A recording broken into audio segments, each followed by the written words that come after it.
The storage unit smelled of rust and mildew, its dim fluorescent light flickering weakly like an ember about to go out. I'd picked it up at an auction on a whim, driven by an inexplicable urge. It wasn't uncommon for storage units to hold forgotten treasures, antiques, collectibles, rare books. But most of what I found was junk. Tattered clothes, yellowed newspapers, and fragile ceramic trinkets that felt too delicate to handle. I was ready to call it a loss until I saw the box in the far corner, buried beneath a collapsed shelving unit. The cardboard was damp and discolored, its edges curling. Inside were a dozen VHS tapes stacked neatly, their cases brittle with age and covered in grime. Each had a label scrawled on the spine in a shaky hand. Dates: December 4th, '89, April 11, '92, and others. A few had no labels at all, only strange, jagged symbols carved deep into the plastic. One tape was cracked down the side, coated in an unknown sticky substance. It clung to my fingers as I picked it up, leaving an unpleasant tingling sensation that I instinctively wiped off on my jeans. Beneath the tapes was a folded piece of paper. The edges were frayed, the ink smeared in places, but the message was unmistakable.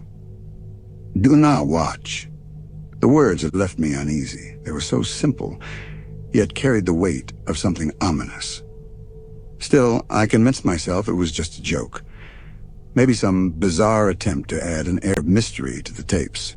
After all, I collected old media. I'd seen enigmatic labels on outdated cassettes before. Things like confidential or property of redacted, which almost always turned out to be duds. Why should this be any different? That evening, back at my apartment, I set up my ancient VHS player. The machine creaked back to life as I cleaned it, its mechanism sluggish after years of disuse. My living room was shadowy, with the CRT TV casting a bluish glow. The first tape I chose was December 4th, '89, partly because the date felt familiar, though I couldn't quite place why. The cassette slipped into the player with a clunk, and the machine whirred to life. The screen crackled with static, the hum of the tape filling the room. For a moment I thought it was blank. Then the image buzzed into focus. I nearly dropped the remote. It was my childhood home. The living room filled the screen, the faded floral couch, the scratched coffee table, the yellowing wallpaper that I remembered all too well. The footage was jittery, like whoever had filmed it had unsteady hands, but the familiarity was unmistakable. My mom appeared, her back turned to the camera, standing in the kitchen chopping vegetables. My dad sat in his recliner, absorbed in a newspaper. Then the camera turned to me. I was sitting on the floor, playing with a toy train. I couldn't have been more than 6 years old. The footage felt invasive in a way I couldn't quite explain. It wasn't just that I didn't remember this being filmed, it was the way the camera moved, the way it lingered. It wasn't the kind of casual recording a family member would make. It felt calculated, observing us from corners we didn't know existed. The audio buzzed softly with static until something broke through it. A whisper, distorted and so faint I almost thought I imagined it. "We see you." A cold sensation prickled across my skin. My younger self on the screen paused, his small hands frozen on the toy train. Slowly he lifted his head. His gaze turned toward the camera, locking onto it with startling precision. No, not the camera. Me, he was staring at me, sitting in my living room now, years later. The expression on his face was blank, almost questioning, as if waiting for me to respond. The screen went black. I sat frozen, the remote clenched tightly in my hand. My pulse roared in my ears. It had to be a prank. Someone must have spliced this footage together as a joke. But who? And how would they have footage of my family, my home? The memories it stirred felt too real to dismiss. I rubbed my hands over my face, trying to shake off the wave of dread settling over me. Against every instinct screaming at me to stop, I ejected the tape and reached for the next one. This one was labeled April 11th, '92. My fingers hovered over the player for a moment before I forced myself to push the tape in. The machine accepted it with a mechanical groan. The screen crackled with static again, flickering in and out until the image appeared. It was the woods behind my childhood home. The trees loomed tall, skeletal in their starkness, their bare branches stretched toward the sky. The footage was jerky, as though whoever was filming was running. Labored breaths hissed through the speakers, loud and erratic, muffled like it was coming from behind a mask. The camera jolted and turned wildly, darting through the underbrush and sending leaves scattering. I felt my chest tighten as I watched, the chaotic movements pulling me into their urgency. Finally, the camera came to a stop. It focused on a small clearing I recognized well. I'd spent countless summer afternoons playing there as a kid, though I couldn't recall it ever looking this unsettling. Standing in the middle of the clearing was a boy. It was me. I couldn't have been more than 9. I was wearing a red shirt I hadn't thought about in years, the one with the small tear on the sleeve. I remembered losing it in those woods, scouring every inch of the clearing to find it, but coming up empty-handed. On the screen, my younger self stood there, looking around uneasily. He looked lost, unsure of which way to go. The whispers started again, soft at first, but rising steadily in intensity. They seemed to circle the boy, wrapping around him like an unseen predator. My younger self flinched, his head snapping from side to side as if he could hear them too. I leaned closer to the screen, my breath hitching as I leaned closer.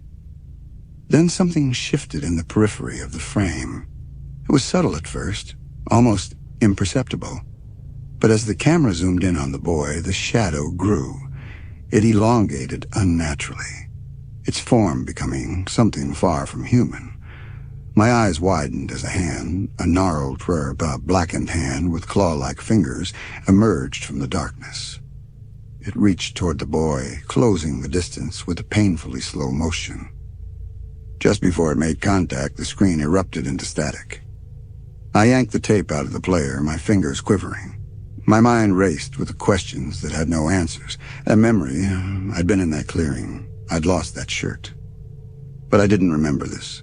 I didn't remember being watched, or those whispers, or that thing. It couldn't be real. It couldn't. And yet something deep inside insisted it was. I should have stopped. I should have packed up the tapes and thrown them into the trash. But something deep inside me wouldn't let me. My hand moved almost on its own, grabbing the next tape, the whispering in my mind growing louder as I slid it into the player. The third tape slid into the player with a mechanical clunk. My hands felt clammy as I gripped the remote, hesitating for just a moment before pressing play. The screen erupted into static, and then the image materialized. My childhood home again, but this time it was night. The camera moved slowly through the hallways, each creak of the floorboards audible. The dim glow of the street lamps barely seeped through the thick curtains, leaving the rooms bathed in heavy shadows. I recognized every corner, every detail, the faded floral wallpaper, the cluttered bookshelf my mom used to nag me about. Yet something about the footage felt wrong, as though the house was holding its breath, waiting for something to happen.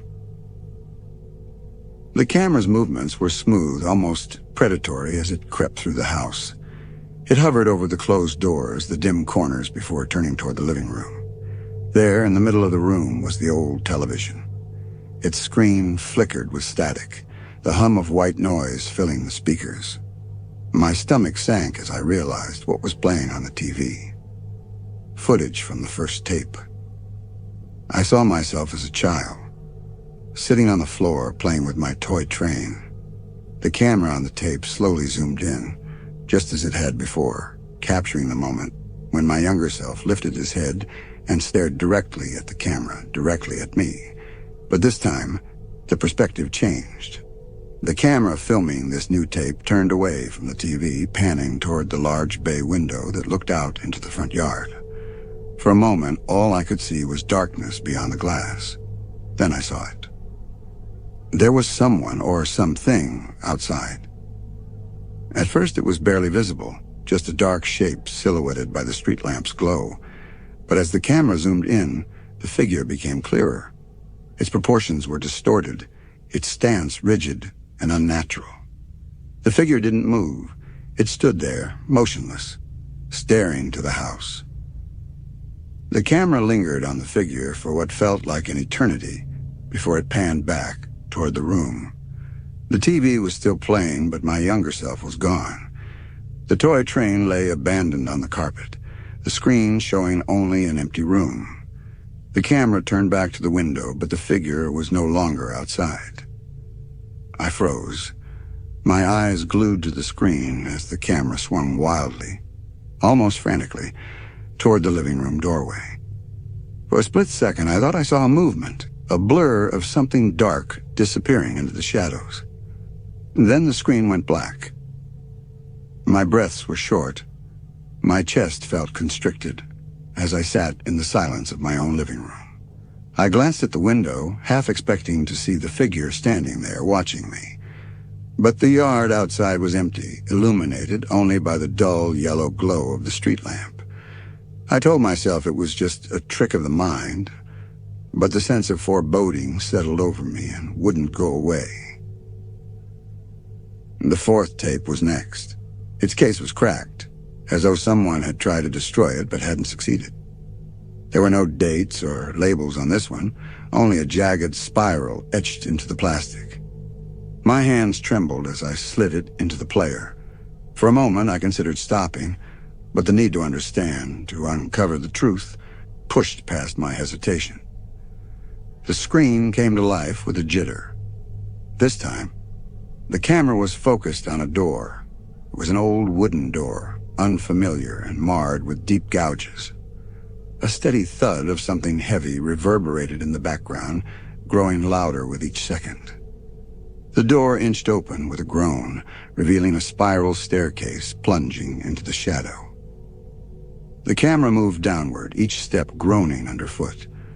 The walls were bare at first, but as the camera descended further, they began to change. A slick, wet sheen covered the surface, glinting faintly in the dim light of the camera. The deeper it went, the more grotesque the environment became. The walls throbbed, appearing almost alive, veins swollen with a dark, oily substance. At the bottom of the stairs, the camera stopped. The room it revealed defied logic. The walls and ceiling seemed to shift and breathe, their surface an unnatural blend of flesh and stone. In the center of the room stood a figure.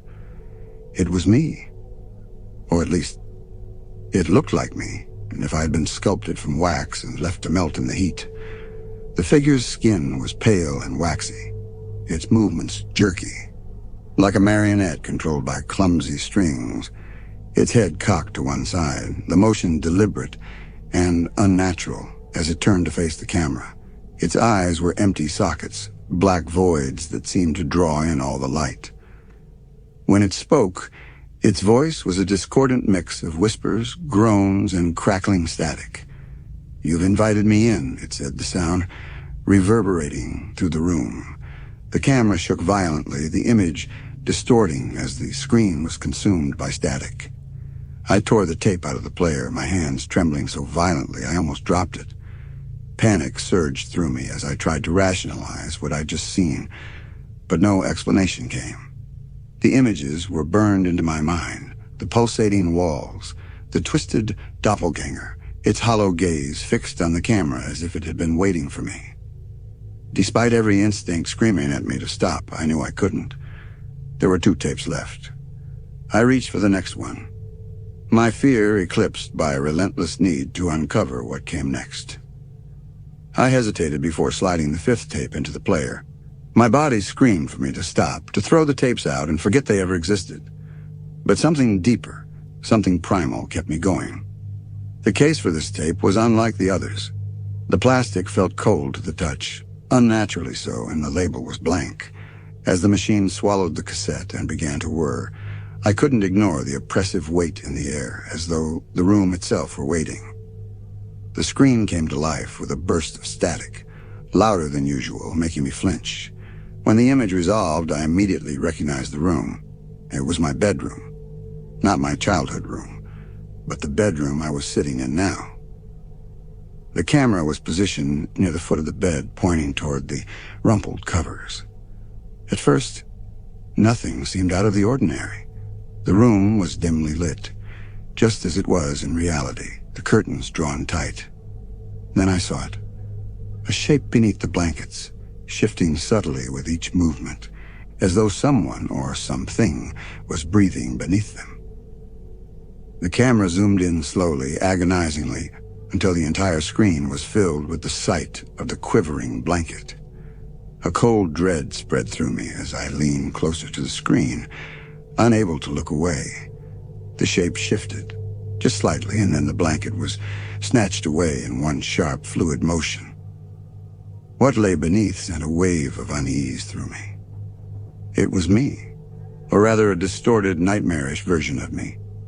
The thing on the bed was childlike, with pale, waxy skin that gleamed unnaturally in the dim light. Its wide, glassy eyes stared unblinking at the camera, and its mouth was stretched into a grotesque grin that seemed far too large for its face. It didn't move, didn't breathe, but its eyes, my eyes, were locked onto the lens with an intensity that sent a shiver through my spine. The camera didn't move, holding the shot for what felt like hours. Then the figure cocked its head to one side, its neck cracking with a sickening sound. Its grin widened further, impossibly, and in a voice that was soft and raspy, layered with static, it whispered, "You've invited me in." The screen flickered violently and the perspective changed. Now the camera was positioned outside my bedroom door, staring in through the partially open doorway. The room was empty. The bed was made, the shape beneath the covers gone. The camera held the shot for several long moments, the silence so heavy I could hear my uneven breathing. Then from somewhere off-screen, footsteps. Measured steps growing nearer. The screen went black. I sat frozen, my breath uneven, my chest constricted. My bedroom door, the real one, was closed, but a nagging sense that something stood just beyond the door, waiting, refused to leave me. I wanted to stop, to pack up the tapes and burn them, but my body betrayed me. My trembling hands reached for the sixth and final tape. This one felt heavier than the rest, as though whatever curse these tapes carried was concentrated here. There was no label, no markings, just smooth black plastic that seemed to drink in the lights. I didn't want us to put it in. A deep sense of foreboding told me this one was different, the one that might cross the point of no return, but I couldn't stop. My compulsion to see it through, to understand, overwhelmed my fear. The tape clicked into place and the screen crackled. The static surged louder than any of the previous tapes. For a moment, the screen was blank. Then the image appeared. It was my living room. The camera was behind the couch, angled toward the television. I was sitting there in the exact spot I was now, staring at the TV. My back was to the camera, but the reflection on the darkened screen showed my face clearly. It wasn't right. My reflection wasn't sitting still like I was. It was smiling, its distorted grin stretching too wide, revealing a grotesque array of teeth. Its eyes were dark, empty sockets, and yet I felt its gaze pierce through me. The reflection in the TV began to move. Slowly, it lifted a hand, waving at the camera. My real hand stayed motionless at my side, but my reflection's hand moved freely. Its grin widening further until it looked like its face might split apart. The audio hissed, and then a voice emerged. It was my voice, but wrong. Tinged with static and distortion, it spoke, each word measured and slow. "You're too late. We've been waiting." I sat frozen as the reflection on the screen tilted its head, its grin still fixed in place. Then from somewhere behind me I heard a sound, a soft, uneven shuffle. I whipped around, but the room was empty. When I turned back to the screen, the camera had moved closer to the couch. The reflection of my face was gone, replaced by total darkness. The lights in my apartment dimmed and flickered, and the screen erupted in a burst of light. The last thing I saw before the television shattered was the reflection of something standing behind me. It wasn't human. The room plunged into darkness as glass rained onto the carpet. The air pressed down, heavy and stagnant, pierced only by the low hum of static that seemed to seep from every direction. Then something cold and damp brushed the back of my neck. A whisper brushed against my ear, quiet but impossible to ignore. "We let you in."